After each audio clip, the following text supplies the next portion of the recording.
Jeff, David, thanks for joining me. Hey, Steve. Thanks for having us again.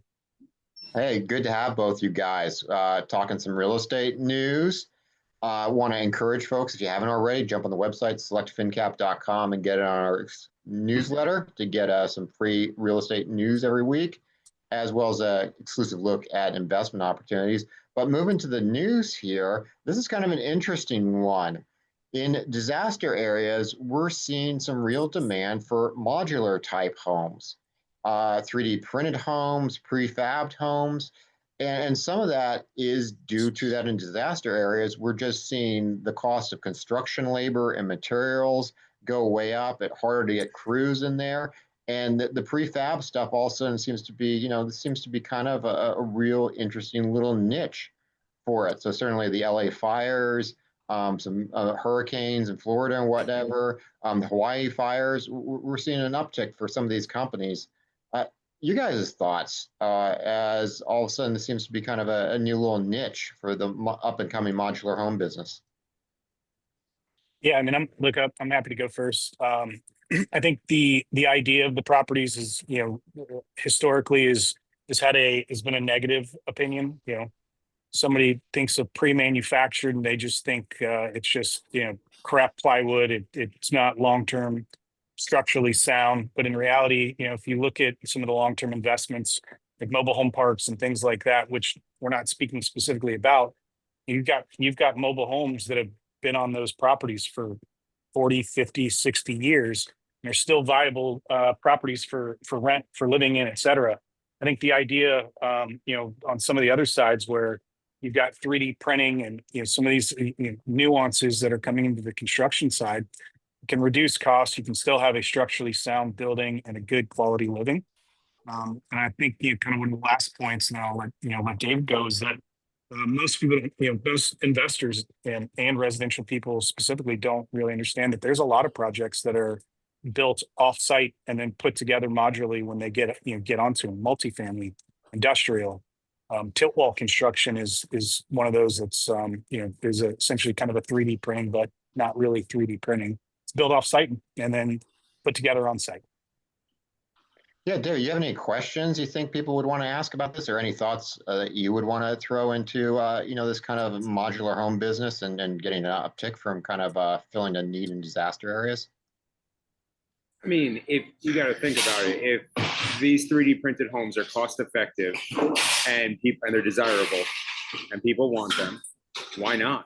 Why not put effectively just throw a lot of money into something like this situation? Because it's a desirable type of house, and it's a good build. The 3D printing, it's a new technology, relatively new.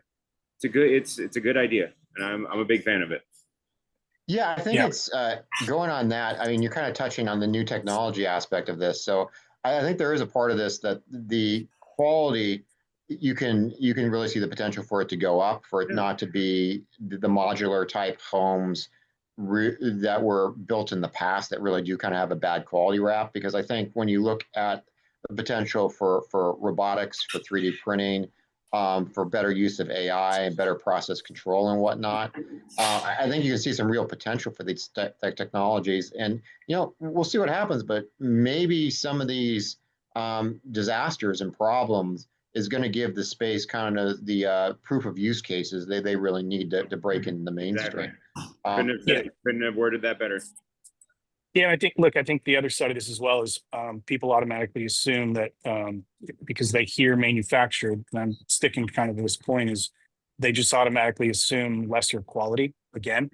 Mhm. But even from the side of mobile home parks, and that those are still, they're essentially generating revenues that a lot of investors would actually love to see, right? And I think people just have this skewed misconception of real estate without really understanding that they see a typical CBS build and think that's the best or only way to do it, when there's so many other variables and better ways to do it. And kind of to your point, on the side of tech, then I'll leave you guys to it, is from the side of tech and even 3D printing, et cetera, how the 3D building, I guess, whatever you want to call it, there might be a new way so that construction costs come down, because there's not an overuse of you know of um, of materials that traditionally might go into a project.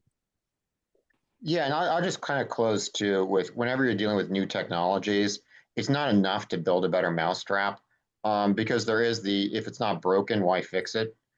People tend to stick with what's working, what's existing. So I think maybe you need something like these disaster settings where the existing model just kind of gets broken. The labor costs go too high. It's too hard to get materials. It's too hard to get work crews trying to compete with everybody, and it kind of pushes you into looking at that potentially better mousetrap. So I think I would, this is going to be a good opportunity for that industry to show if they really have improved things. it's interesting. You kind of hit on something there, and then again, maybe I'll leave you if we don't say something else. Is the governance side of it? You got to think that most people, specifically that are in the government side that handle the permitting, handle construction development, are so used to something that is quote unquote typical that when something is new or atypical comes along, they don't know what to do or how to do it. So they are slow to change it. And the other side, you got to consider from the side of governance and local governments that are adopting new technology. Not just they've never seen it, they're afraid that if they permit it or allow it and something happens, they're liable for it. So, for construction industry it may be quick to adopt something. It's a long time for governance to actually adopt it. That's a great point, Jeff. Hey, thanks for your insights, guys. If you enjoyed the video, give us a thumbs up, subscribe to the channel if you haven't. And again, visit the website, selectfincap.com, get in our free weekly newsletter and get a look at exclusive commercial real estate investment opportunities. Thanks a lot, guys. Thank you. Thanks, Steve.